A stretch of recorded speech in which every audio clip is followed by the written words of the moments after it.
Nous nous sommes mariés hier. Nous n'avons invité que des personnes spéciales. Cette phrase est arrivée au téléphone comme un coup de froid. J'ai senti mes doigts se recroqueviller autour du combiné, comme si le plastique pouvait s'effriter sous mon étreinte.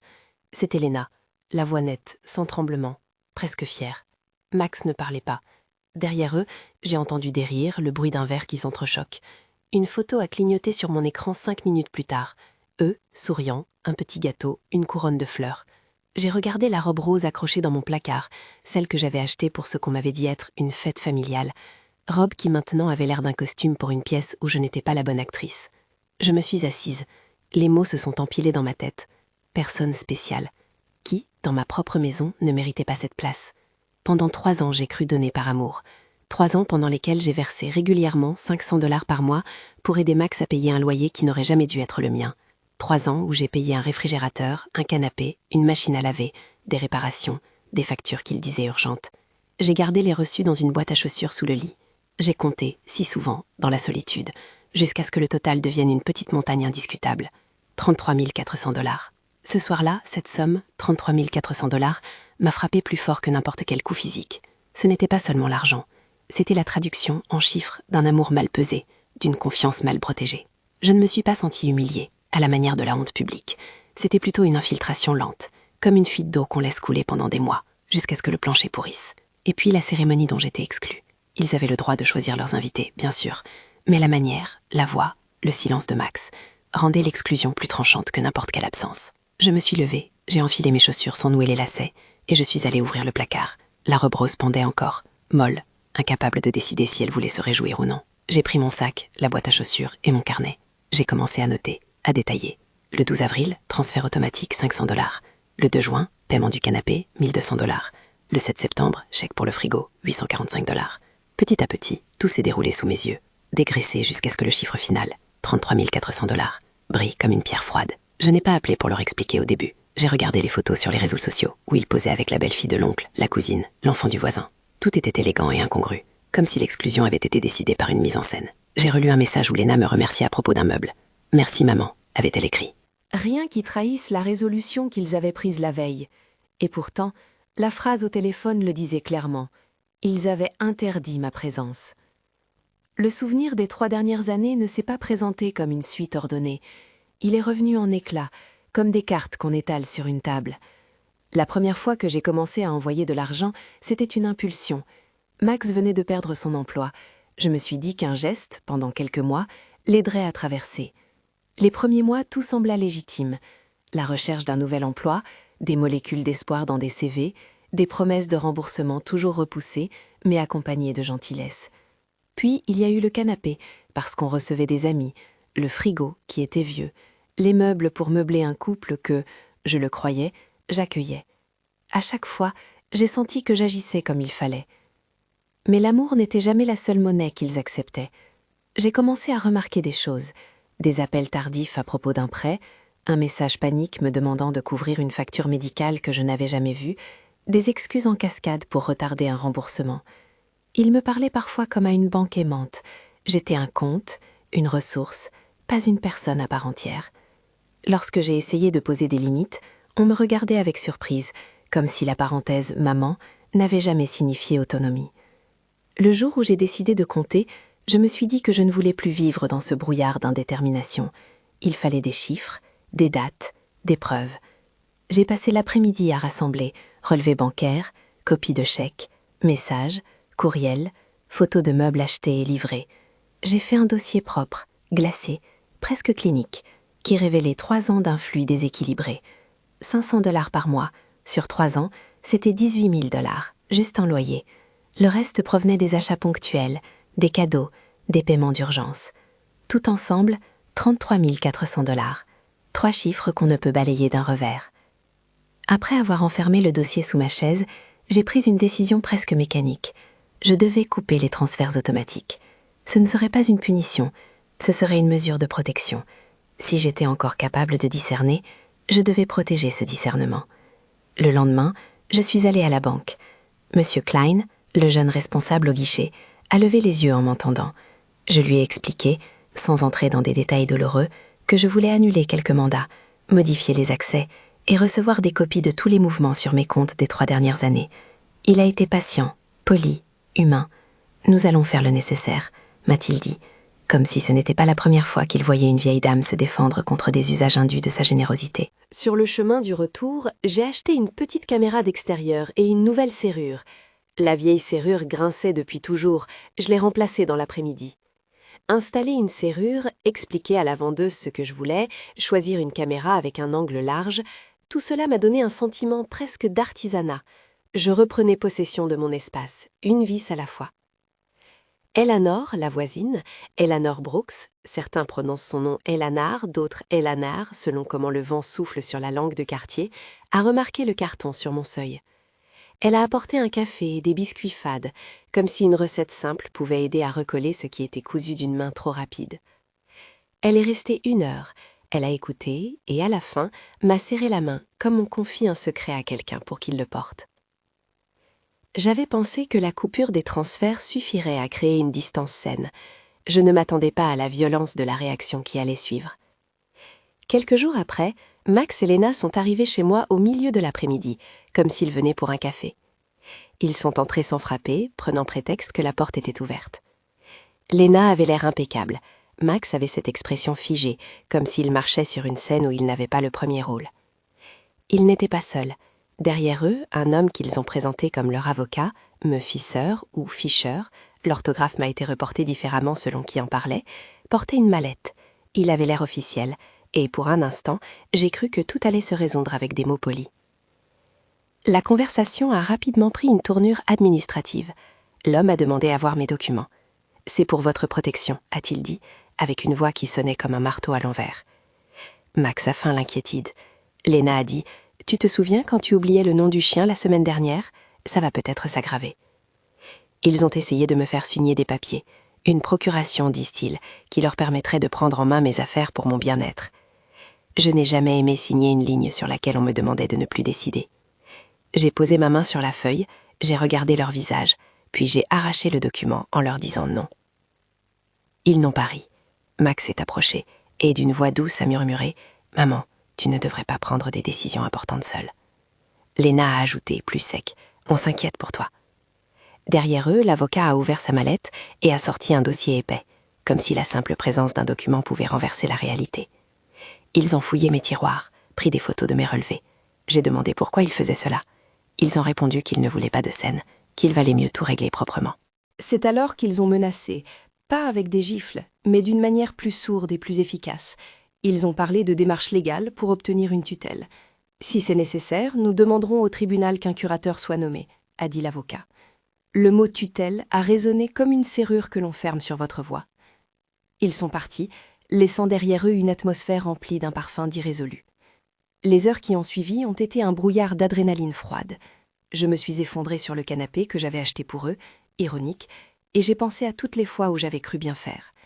Une partie de moi avait envie de pleurer, comme lorsqu'on se rend compte qu'une illusion est tombée, mais l'autre partie, la plus ferme, s'est levée et a rangé le dossier que j'avais constitué. Contrairement à ce que l'avocat pensait, j'avais des preuves. Contrairement à ce que Max voulait faire croire, je n'étais pas une femme qui ne comprenait plus. J'étais quelqu'un qui voyait et qui comptait. J'ai appelé immédiatement M. Weber. Son nom m'avait été donné par la secrétaire d'une association locale. Il avait l'air d'un homme sec, mais j'ai senti à sa voix qu'il goûtait la justice plus que la paperasserie. « Rassemblez tout », m'a-t-il dit sans emphase. « Faites des copies, notez qui est venu, qui a pris quoi, notez les dates et les heures. » Il n'a pas prononcé le mot procès comme une menace, il a parlé de procédure comme d'un outil. Sa présence à l'autre bout du fil m'a donné un fil sur lequel m'accrocher. Nous avons fixé un rendez-vous. Dans la semaine qui a suivi, j'ai travaillé comme si je préparais une énigme pour un enquêteur. Cynthia, Maria, Carmen et Alfreda, amies du club de jardinage, sont venues l'une après l'autre. Elles ont apporté des tartes, des chemises repassées et leurs yeux perçants. Elles ont tenu des réunions autour de ma table, chacune avec une pile de carnets où nous avons reconstitué des dates, des reçus, des messages. Elena a témoigné qu'elle avait vu Max entrer chez moi sans frapper ce jour-là et que Lena avait fouillé dans mon tiroir à documents. Ces petits gestes de solidarité me rassuraient plus que 1000 promesses. Nous avons pris des photos, scanné des relevés, fait des captures d'écran de messages où je demandais simplement qu'on me rembourse. Sans agressivité, seulement de la clarté. Nous avons mis en évidence des schémas. Demande d'argent prétendument urgente, rapport contradictoire, promesses non tenues. Les chiffres se sont mis à parler d'eux-mêmes. 3 ans, 33 400 $. Ce dernier montant est devenu un refrain dans nos conversations, une note qui revenait pour rappeler la réalité matérielle de ce qui s'était passé. Puis est arrivée la sommation officielle, une lettre du tribunal m'informant d'une procédure engagée par Max et Lena pour la mise sous tutelle de Matterson. Le papier était glacé, froid, il énonçait des choses avec une neutralité administrative qui effrayait. Le document disait qu'il contestait ma capacité à gérer mes affaires et demandait une évaluation. On me donnait aussi la possibilité de me défendre, de produire des preuves, de demander une évaluation indépendante. Être attaqué ainsi, dans ma capacité même à penser pour moi, écorchait l'âme. Mais paradoxalement, cet affront a allumé quelque chose d'autre, une colère déterminée, sèche, sans éclat inutile. Avant l'audience, on m'a demandé de passer une évaluation psychiatrique. Cela m'a semblé ironique et intime à la fois. Prouver que l'on est encore maître de soi tout en restant digne. Le nom du spécialiste que l'on m'a recommandé revenait souvent, Dr Moore. Je l'ai rencontré dans une salle claire, avec un grand tableau et des plantes qui ne semblaient pas affectées par l'angoisse. Il a posé des questions sur mes habitudes, ma mémoire, ma capacité à faire des comptes. Il a regardé mes dossiers, les reçus, les relevés. À la fin, il a dit qu'il n'avait rien vu qui indiquerait une incapacité globale à gérer mes affaires. Ces mots ont glissé comme une main sur une serrure. Elle est compétente. Ce compte-rendu allait devenir une pièce centrale. Entre les rendez-vous chez l'avocat, la prise de photos, les conversations avec la voisine, j'ai commencé à remettre en ordre ma maison non pas comme une preuve, mais comme un sanctuaire. J'ai installé la caméra devant la porte, repositionné mes cadres, remis de l'ordre dans les tiroirs dont ils avaient fouillé le contenu. Mettre une maison en ordre m'a aidé à remettre ma tête en ordre aussi. Chaque objet retrouvé à sa place me rassurait. J'existais au-delà de ce qu'ils avaient essayé de définir. Le plan qu'ils avaient tenté d'exécuter, venir, brandir un avocat, proposer une procuration, menacer la tutelle, m'aura appris une chose. La vulnérabilité a des contours qu'on peut protéger. On peut serrer les bords d'un vêtement pour que rien ne s'en éparpille. On peut aussi appeler des témoins, faire sceller des pièces, demander des avis. Cela ne signifie pas que tout le monde réussira, cela signifie seulement que la dignité nécessite parfois des gestes administratifs et que ces gestes ne sont pas honteux. Je n'étais plus disposée à garder pour moi la honte d'avoir été exploitée. Pourtant, la nuit, la colère revenait sous forme d'images, la robe rose qui oscillait dans le placard, la photo de leur mariage, l'offre feinte d'un avocat. À chaque fois, je me rappelais le chiffre, 33 400 $. Il revenait comme un métronome, régulier, froid. Ce chiffre me rappelait que l'exploitation avait une matérialité, que ce n'était pas seulement une blessure morale, mais aussi un appauvrissement concret. J'ai décidé de tenir ce chiffre devant moi comme on tiendrait une lanterne dans le noir. Un matin, alors que je préparais mon café, le téléphone a sonné. C'était la secrétaire de l'avocat du couple. Leur dossier avait été déposé. Ils avaient demandé une audience rapide. Il disait qu'il s'agissait de ma sécurité. J'ai senti mes genoux manquer. Mais la colère que j'avais nourrie s'est transformée en un calme de combat. J'ai appelé M. Weber. Nous avons pris rendez-vous pour la salle d'audience. Nous avons listé les témoins. Éléonore, les amis du club de jardinage, le pharmacien qui avait vu des demandes irrégulières, et le docteur Moore pour l'évaluation. Le dossier, que j'avais autrefois pensé être un vicieux souvenir, devenait une armature.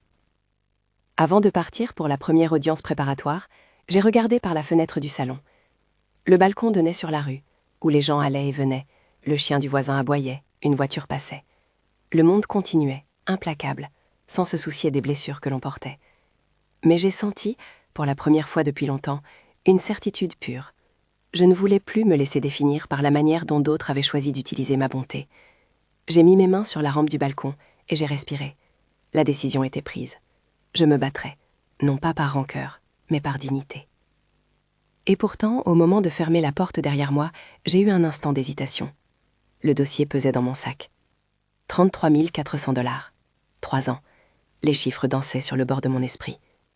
À l'autre bout de la rue, on voyait la silhouette de Max s'éloigner, indifférente. Lena riait quelque part dans une maison où je n'avais pas été invitée. Mais il y avait aussi la main d'Éléonore, la voix de M. Weber, le regard posé du docteur Moore sur un formulaire signé.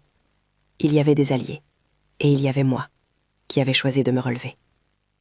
En traversant le palier, j'ai répété dans ma tête la phrase qu'ils avaient prononcée au téléphone, la phrase qui avait tout déclenché. Nous nous sommes mariés hier. Nous n'avons invité que des personnes spéciales. J'ai senti le goût amer de l'exclusion, mais aussi l'acuité d'un nouvel engagement, me consacrer à vivre pour des personnes qui, par leur présence, m'honoraient vraiment. Alors que je fermais la porte, la caméra installée pointait vers le pas de la porte comme un œil fidèle. Je n'avais pas encore gagné. Le combat n'était même pas commencé. Mais je savais désormais pourquoi je devais lutter. Et vous, que feriez-vous à ma place? Le jour de l'audience, je me suis levée avant l'aube. Il y avait une lumière pauvre qui filtrait à travers les rideaux, la même qui, pendant des années, avait semblé réchauffer mes décisions. Ce matin-là, elle me paraissait neutre, comme un projecteur qui montre tout sans flatterie. J'ai mis une robe sobre, pas la rose que j'avais achetée pour une fête imaginée, mais une robe au ton bleu qui me donnait l'air d'une femme qui contrôle. Me Weber est venu me chercher. Sa voiture avait l'air d'une boîte d'archives roulante. Il parlait peu, choisissant ses phrases comme on sélectionnait des pierres pour un édifice, essentielles et posées. En entrant dans le palais de justice, la sensation était étrange. Je n'étais ni intruse, ni victime. J'étais une personne qui réclamait simplement de pouvoir continuer à être elle-même. Les couloirs sentaient la cire et le café tiède. Des affiches informaient sur les droits, sur les recours. Quelqu'un avait collé un dépliant d'une association pour les personnes âgées sur un tableau d'affichage, comme si le monde, petit à petit, mettait des panneaux pour ce qu'on oubliait. L'audience préparatoire a été brève. On a fixé la date du procès, on a parlé de témoins, de calendrier. Me Weber m'a regardé et m'a dit « Restez vous-même, ils tenteront de vous déstabiliser. Tenez vos chiffres et gardez votre calme. » Sa voix était une corde tendue, je l'ai serrée comme un appui. La veille du procès, j'ai eu l'impression d'un vertige. Les amis étaient venus encore. Cynthia avec des tartes, Maria avec des enveloppes où elle avait glissé des copies anciennes de relevés bancaires qu'elle gardait au cas où. Carmen qui m'a coiffée comme pour me donner une apparence de femme prête à comparaître dans un tribunal. Eleanor a passé la soirée à relire mes notes. « Ta mémoire est nette », m'a-t-elle dit en me fixant longuement. « Tu te souviens des dates, tu te souviens des montants. » Ces mots semblaient simples, mais ils posaient des pierres sur lesquelles je pouvais m'appuyer. Le matin du procès, j'ai pris une photo du dossier sur mon bureau. La couverture montrait 33 400 $, en lettres qui, dans mon esprit, formaient une bannière. Ce chiffre m'a accompagnée jusqu'à la salle d'audience, comme une sorte de talisman. En entrant, j'ai reconnu les visages déjà aperçus lors de l'audience préparatoire. L'avocat du couple, me Fisher, dont le nom m'a été rapporté parfois comme Fisher, parfois comme Fischer, avait cet air affable qui peut parfois masquer un certain aplomb. Max et Lena étaient là, assis côte à côte. Ils avaient l'air de ceux qui pensent qu'un sourire peut humaniser même les démarches administratives les plus tranchantes. L'homme qui présidait avait la voix égale d'un père de famille qui lit un règlement. Le juge n'était ni menaçant ni complaisant, simplement impartial. Les formalités on dirait, puis la salle s'est organisée pour les témoignages. Les témoins que nous avions listés sont entrés l'un après l'autre. Eleanor, puis Cynthia, Maria, Carmen, le pharmacien que nous avions contacté, et enfin le docteur Moore. Chacun est monté sur le banc, a prêté serment et a parlé. Eleanor a décrit mon comportement le jour de l'intrusion, comment Max et Lena étaient entrés, comment Lena avait fouillé. Sa voix tremblait parfois, mais restait précise. J'ai vu Lena fouiller dans un tiroir à documents, a-t-elle dit. Je me suis sentie mal à l'aise. J'ai frappé à la porte, mais personne n'a répondu tout de suite. Sa déclaration a semblé anodine, mais pour le juge, elle était un élément concret. Un témoin oculaire, il n'y a rien de plus simple et de plus dur à écarter. Cynthia, Maria, Carmen ont raconté les réunions autour de ma table où l'on a recompté les transferts, retrouvé des reçus, pris des photos. Elles avaient des détails, date approximative, somme, circonstances.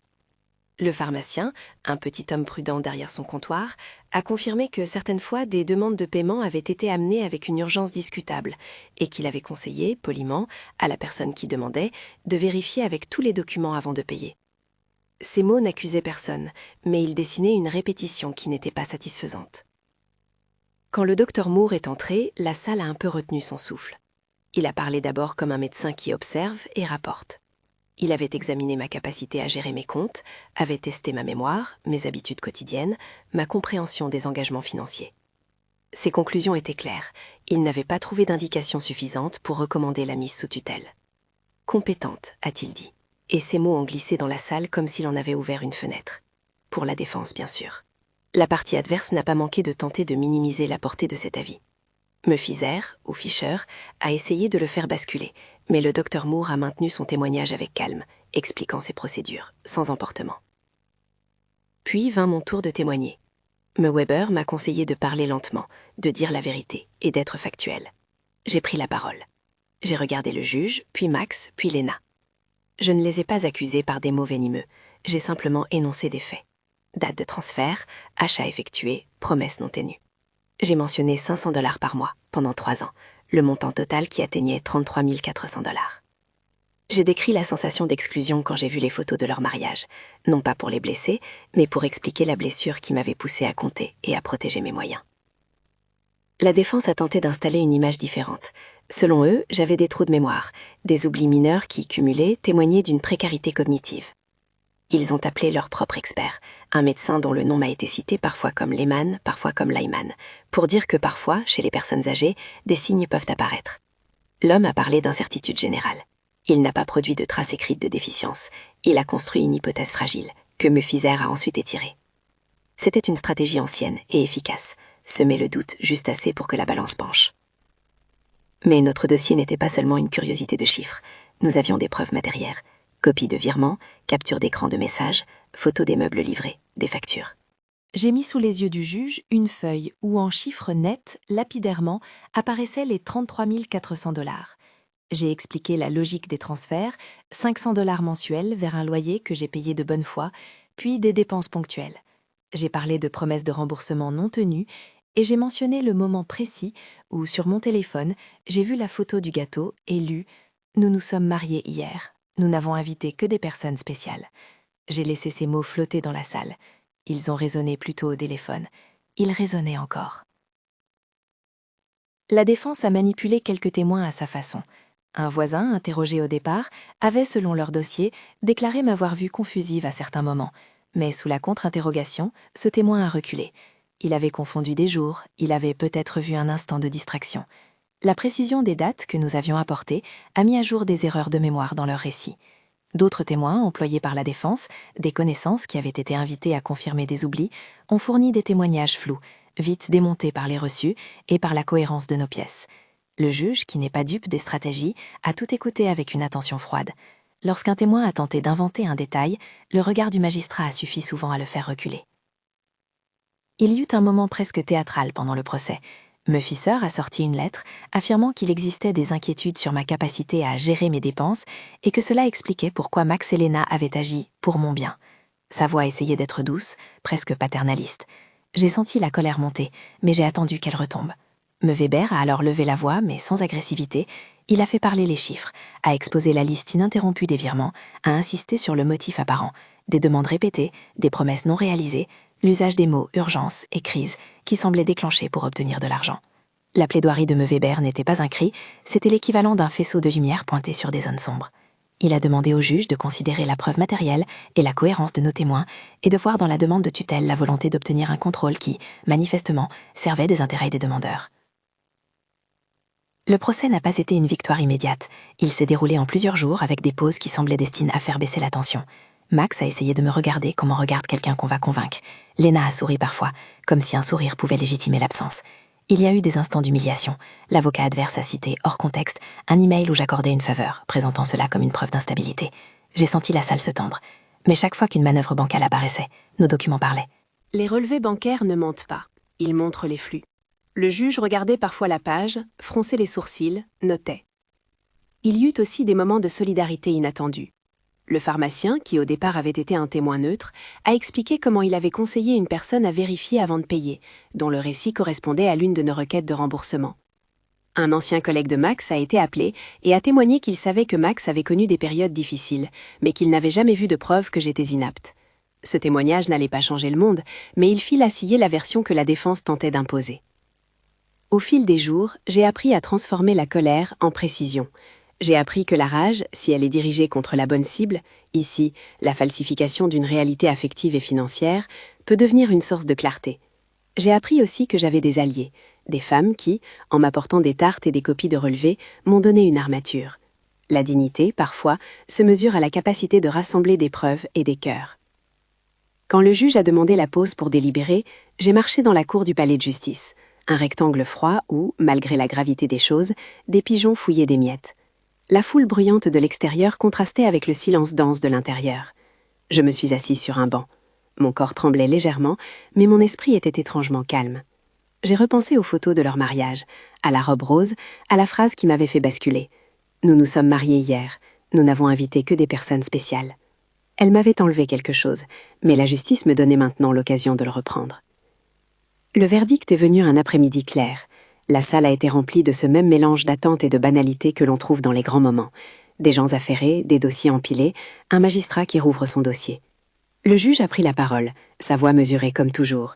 Il a résumé les faits, examiné la documentation, écouté les témoins. Il a parlé de la charge de la preuve, du besoin de protéger les personnes vulnérables, mais aussi de la nécessité de préserver les droits individuels. En pesant la demande, le juge a considéré la constance des transferts, $500 par mois pendant 3 ans, et le total, $33 400. Il a noté l'absence de preuve incontestable d'une incapacité cognitive généralisée.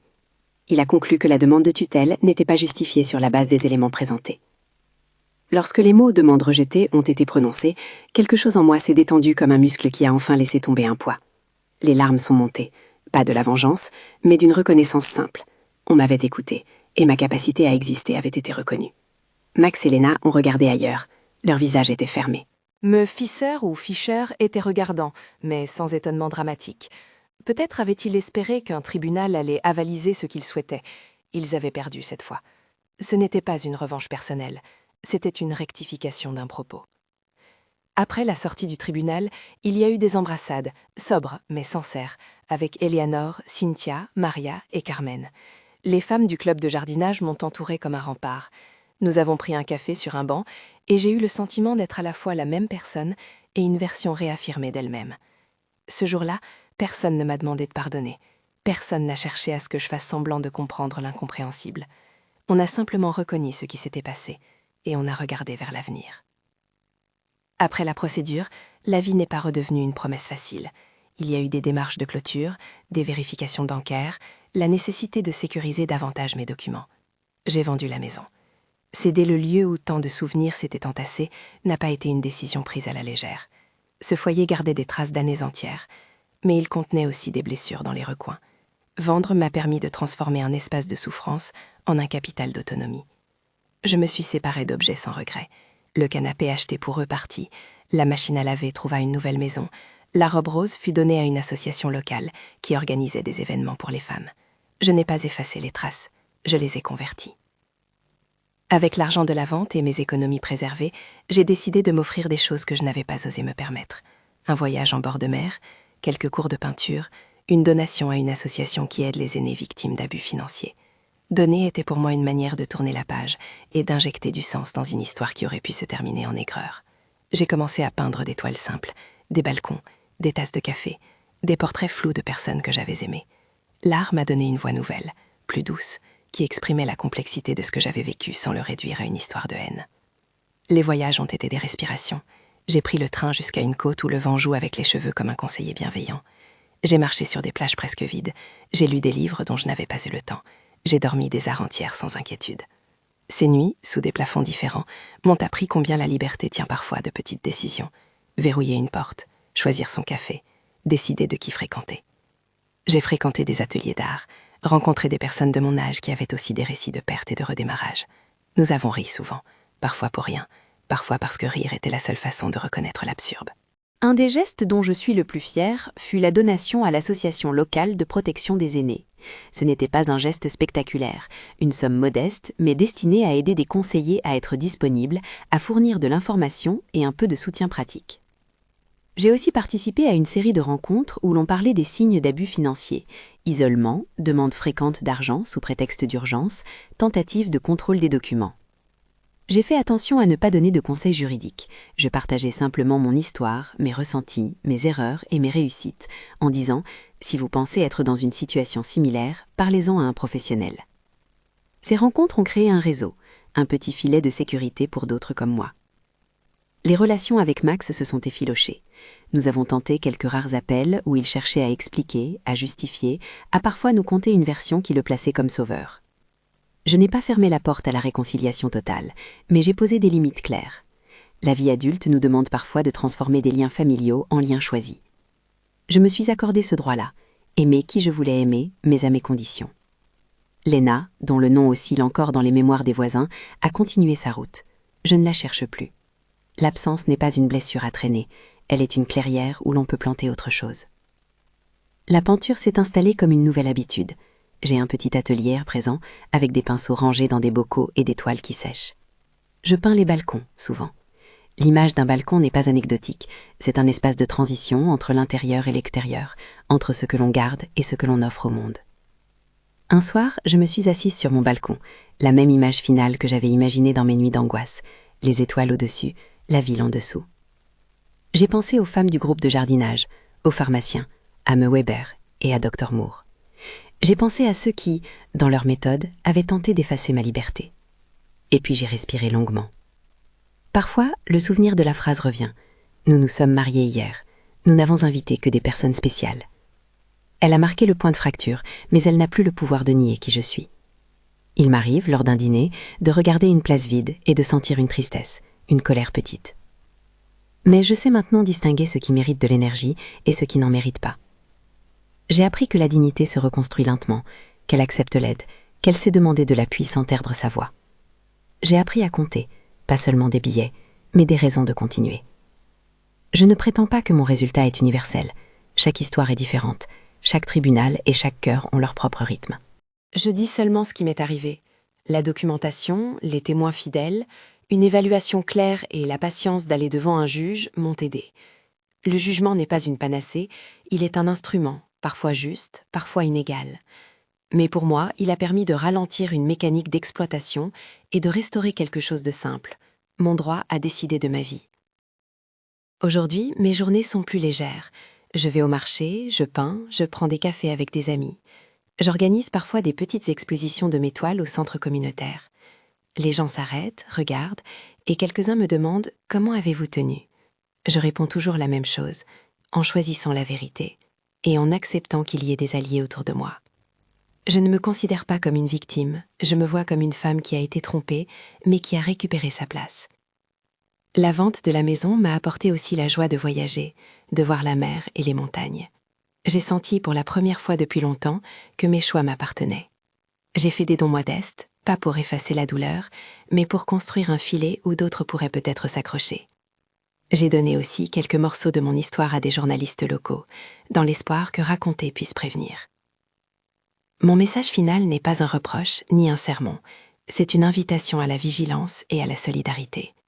Si vous entendez autour de vous des demandes répétées d'argent présentées comme des urgences, si vous voyez une personne âgée isolée, si quelque chose vous semble étrange, parlez, questionnez, accompagnez.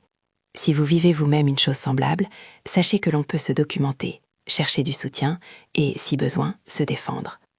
Je dis cela sans prétention d'expertise, je parle depuis mon propre vécu. Si vous pensez être dans une situation similaire, consultez un professionnel qui pourra vous orienter. La liberté que je vis n'est pas un triomphe bruyant, c'est une suite de petits gestes. Replacer un cadre, fermer une porte, prendre un billet de train, peindre une toile. C'est aussi parfois regarder une photo où l'on me voit plus âgée, moins sûre, et me dire « tu as tenu bon ». Le soir, sur mon balcon, je regarde les étoiles ou la ville éclairée. Je me sens plus légère, moins comprimée par l'angoisse d'être exploitée. J'ai choisi la vie que je voulais vivre, pas celle qu'il voulait me dicter. Avant de vous laisser, je vous demande une dernière chose simple.